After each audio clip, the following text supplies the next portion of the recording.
அப்பா அப்பாடி காஞ்சனா ரொம்ப பிரமாதம்.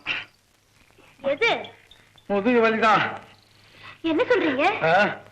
ஒண்ணும் இல்ல, நேற்றுக்கு ராத்திரி மயக்கத்துல உன்னை மறந்து பண்டாட்டம் பாடி நந்தாட்டம் ஆண்ணியே அதை சொல்றேன். என்னது? ஏதாவது விபரீதம் நடந்துருச்சா? விபரீதம் அதெல்லாம் ஒண்ணும் இல்ல. அதாவது நீ திடீர்னு குழந்தை ஆயிட்ட, நான் என்ன செய்யறது? குழந்தைக்கு என்ன செய்வாங்களோ அதெல்லாம் அப்படி கவனிச்சிட்டேன். குழந்தைக்கு என்ன செய்வாங்க? அதாவது குழந்தைய தொட்டில போட்டு தூக்க வைப்பாங்க. தவறி விழுந்துட்டா மடியில தூக்கி வச்சுக்கிட்டு பயப்படாத, உன் மேல சுத்தம் இல்ல. நீ சாப்பிட்ட பாரு இந்த பழம், அது பண்ணி வேணாம், அவ்வளவுதான். ஆமா, என்ன துரத்துக்கிட்டு வந்தாங்களே அந்த ஆளுங்கெல்லாம்? ஆமா, அவங்களுக்கு பொண்டாட்டு புள்ளையே கிடையாது, நம்மையே சுத்திட்டு இருப்பாங்க. ஆமா,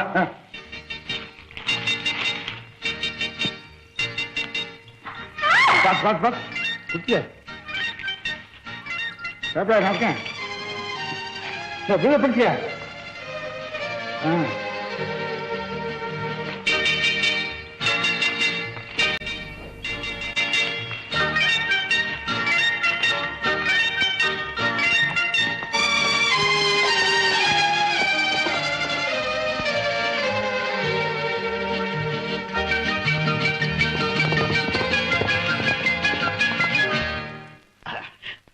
நவரசம் மகாராஜா, இப்ப நான் எப்படி இருக்கிறேன்? ஆஹா, கவர்ச்சியிலே காமன், கம்பீரத்திலே ராமன், கனத்திலே பீமன்.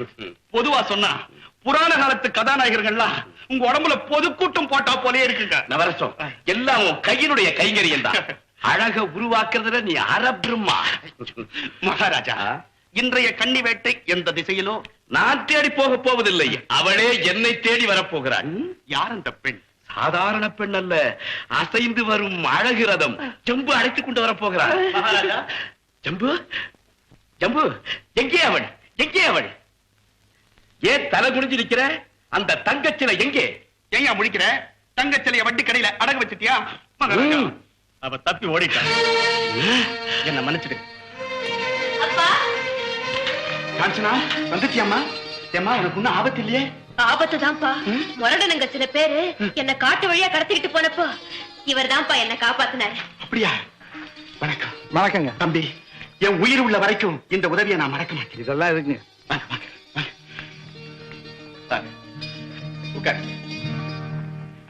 தம்பி, ராத்திரி எல்லாம் காட்டல எங்க தங்கினீங்க? எப்படி தங்கினீங்க? அப்படி கேளுங்க, விளக்கமா சொல்றேன். வேண்டாம் வேண்டாம். ஏம்மா? அது வந்துப்பா, எனக்கு ரொம்ப பயமா இருக்கு. காஞ்சனாவுக்கு இருட்ட கண்டாலே ஒரே பயம். அதாவது அம்மா கழுத்தை இறுக்கி பிடிச்சிடும் இல்லையா? ஆமாங்க. மடியில தலை வச்சு படுத்தா தான் தூக்கமே வரும். ஆமாங்க. அது என்ன அவ்வளவு சரியா சொல்றீங்க? எல்லாம் அனுபவம் தான். அனுபவமா? ஒண்ணும் இல்ல, யூகம். என்னப்பா, வந்த விருந்தாளிய பேசி அனுப்பிடுவீங்க போல இருக்கே. அடடே, மறந்தே போயிட்டனே. அம்மணி, அம்மணி, பாத்தியம்மா, காலையில ஒன்ன தேடி போனவ இன்னும் காணோம். யாரது? நான் தாங்க அம்மணி. என்ன இதெல்லாம்? மந்திரத்தை புத்துனிக்காங்க. இத மனையில கட்டினாங்க, காணாம போன பொண்ணு தானா வரும்னு சொன்னாங்க. அட ஒண்ணு என்ன 9 கட்டி போனு வாங்கி போட்டுங்க. நல்ல வேலை 9 கட்டாதம்மா, 9 பொண்ணு வந்து நிக்க போகுது. ஆமா, காஞ்சனாவை எங்கெல்லாம் தேடின? அதை ஏன் கேக்குறீங்க? மந்தையில தேடுங்க, சந்தையில தேடுங்க. சந்தையிலையா? ஏமா, சந்தையில தேடுறதுக்கு காஞ்சனா பூசணிக்காயா இல்ல கத்திரிக்காயா? உங்களுக்கு என்னங்க தெரியும்? என்ற பிறந்தவ மாதிரிங்க காஞ்சனாமா. அந்த கவலையில கோமாரியம்மன் கோயிலுக்கால போய் குறி வச்சு கூட காட்டுங்க. என்ன பூசா எல்லாத்தையும் புட்டு வச்சாரா? ஆமாங்க, தைய பிறந்ததா என்ற கழுத்துல தாலி ஏறும்னு சொல்லி போட்டாருங்க. என்ன மணி, என்ன தேடுற சாக்குல உனக்கு புருஷன் எப்ப வர போறான்னு குறி கேட்க போனியா? அடி என்ற ராசாத்தி வந்து போட்டீங்களா? இந்த பூசணிக்காய் வாசனை பட்டாலே அம்மா வந்து போடுவீங்கன்னு நான் நினைச்சது பழிச்சு போட்டுருங்க. சரி சரி, வந்த விருந்தாளிக்கு பாலு பழம் எடுத்துக்கிட்டு வா போ. இந்த பறந்து வாருங்க. அப்ப நான் வரேங்க. இருங்க, பலகாரம் சாப்பிட்டு போலாம். எனக்கு அவசர வேலை இருக்கு, இன்னொரு முறை வந்து சாப்பிட்டுட்டே போறேன். வரேன். சரி. பார்த்துவா.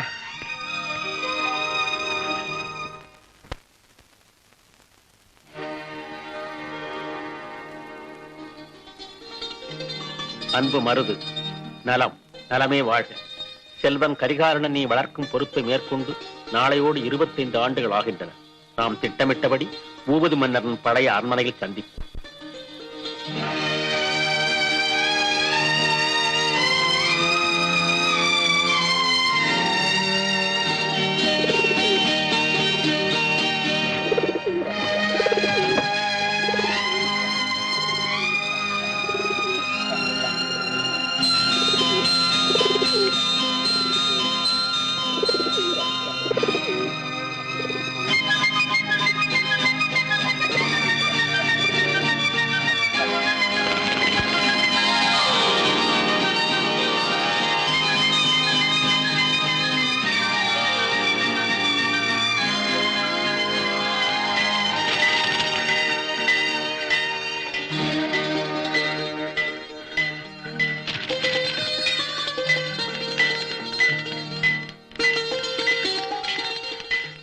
மணிவண்ணா, காலத்துக்கு கருணை கிடையாதுன்னு சொல்லுவாங்க. அந்த உண்மையை இப்ப நாங்க அனுபவபூர்வமா உணர்றோம். அப்பா என்ன சொல்றீங்க? மணிவண்ணா, சில பிள்ளைகளால பெற்றோர்களுக்கு பெருமை, சில பிள்ளைகளுக்கு பெற்றோர்களால பெருமை. அந்த 2 பாக்கியமும் எங்களுக்கு இல்ல. அப்படின்னா உங்க மனம் புண்படும்படியா நான் ஏதாவது தவறு செய்தேனா? இல்ல இல்ல, தீயின் மேல தூசி படிஞ்சாலும் படியும், மணிவண்ணன் மேல மாசு படியுமா? அப்பா, இந்த பாராட்டும் பெருமையெல்லாம் என் அன்னைக்குத்தான் சேரும். உண்மைதான்ப்பா.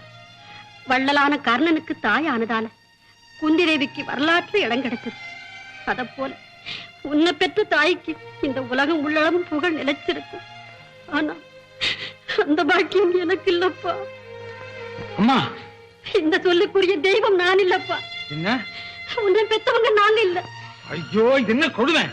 மனசை திடப்படுத்திக்க மணிவண்ணா. கூட்டுக்குள்ள விடப்பட்ட குயிலின் குஞ்சுதான் நீ.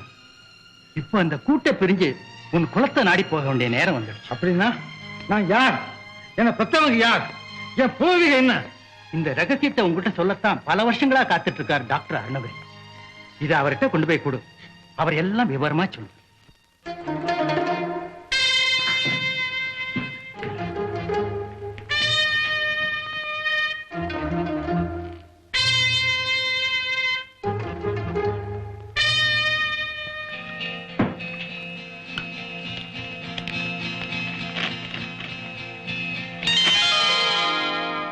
மணிவண்ணன்,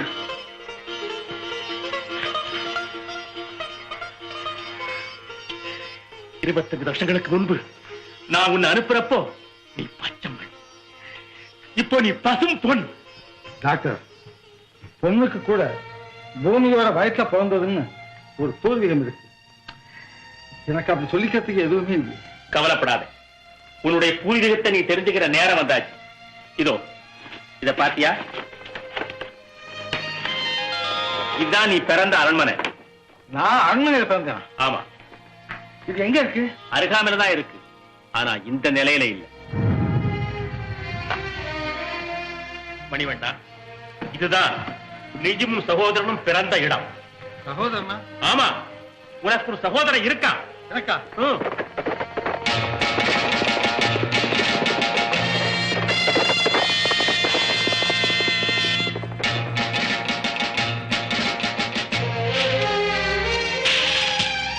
டாக்டர், 25 வருஷத்துக்கு முன்னால நீங்க எனக்கு இட்ட கட்டளை நிறைவேற்றிட்ட.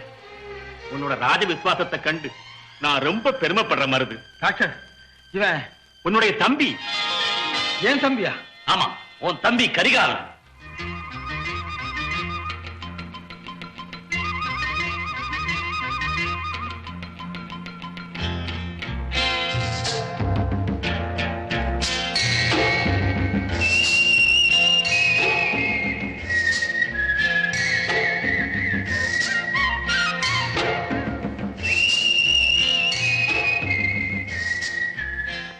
என்ன போலவே இருக்கே. ஆமா, உன்னை கூட நான் எங்கேயோ பார்த்த மாதிரி இருக்கு. அப்படியா? ஆச்சரியமா இருக்க. மணிவண்ணா, கரிகாலா, இந்த கோட்டையிலே இருந்து கொண்டு புகழ் பரப்பிய பூபதி என்னும் ஒளிவிளக்குதான் இந்த தேசத்தின் திருவிளக்காக திகழ்ந்தது ஒரு நாள். அவர் இந்த மண்ணிலே விதைத்து விட்டு போன வீர வித்துகள் தான் நீங்கள் இருவரும். அன்பு அஞ்சாமை ஆகியவற்றுக்கு அவர் வாரிசு, அவருக்கு நீங்க இருவரும் வாரிசு.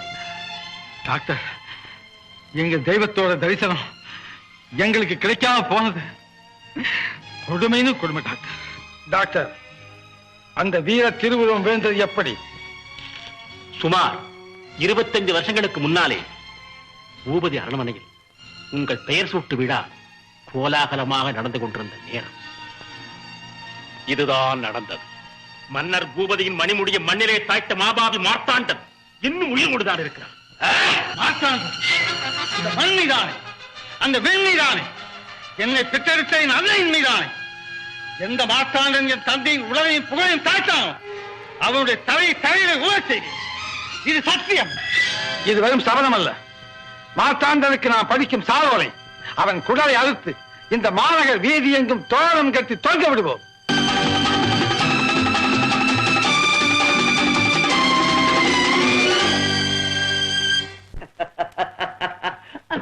மகாராஜா, மகாராஜா, கண்டுபிடிச்சிட்டேன். உங்க உள்ளத்தை கொள்ளை கொண்ட ஓஹோ, காட்டுல வாங்கிட்டே தப்பி போன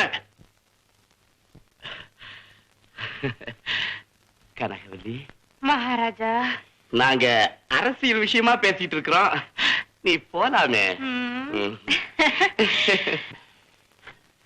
ஜம்பு, மாட வீதியில இருக்கார நகை வியாபாரி நல்லா அவருடைய மகன். சபாஷ், நம்ம வேலை சுலபமா முடிஞ்சிட்டது. நல்லானையும் அழைச்சிட்டு வந்திருக்க மகாராஜா. பாலே பாலே.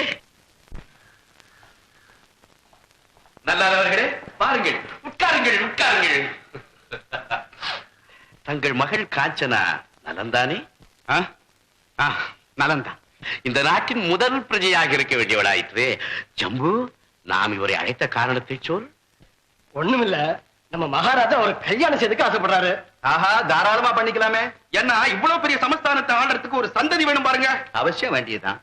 பார்த்தாயா ஜம்பு, நான் அப்போதே சொல்லவில்லை, அங்கேயும் அதுதான் விருப்பம்.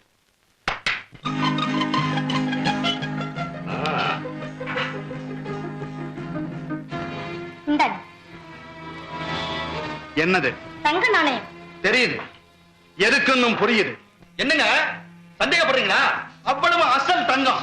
வேணும்னா சோதனை பண்ணி பார்க்கலாம். நான் இந்த நாணயத்தை சோதனை பண்ண வேண்டியதில்லை, நீங்க தான் என் நாணயத்தை சோதனை பண்றீங்க. நல்லானவர்களே, நீங்கள் நல்ல வியாபாரி, லாபத்துக்கு பாவம் இல்லைங்கிறது உங்களுக்கு தெரிஞ்சிருக்கணுமே. நான் வியாபாரி தான், ஆனா என்னோட வியாபார பொருள் தங்கம், சன்மானம் இல்ல. சன்மானங்கிறது வருமானத்துக்கு எதிரியாச்சுங்களே. பேசாம சன்மானத்தை வாங்கிக்கங்க. தங்கத்தால செய்த பாதரட்சியா இருக்கலாம், ஆனா அதுக்காக யாரும் அதை தலையில தூக்கி வச்சுக்க மாட்டாங்க. என்ன சொன்ன? என்ன இருந்தாலும் இவர் நமது விருந்தாளி. இவரை நிரந்தரமான விருந்தாளியாக்கி கொள்ள வேண்டியது நமது கடமை. நான் இல்லையா, ஆள் வருது. மரியாதையா மகாராஜாவுக்கு மாமனார் ஆவு, இல்லன்னா இங்கே கடந்து சாவு.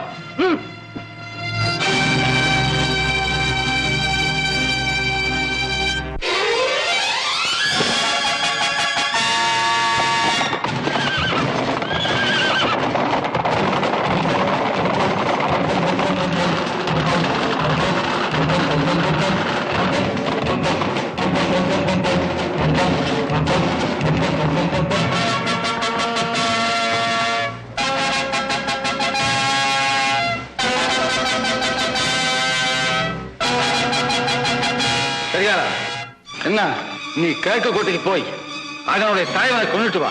நீ, நான் மேற்கு கோட்டைக்கு போறேன். சரி.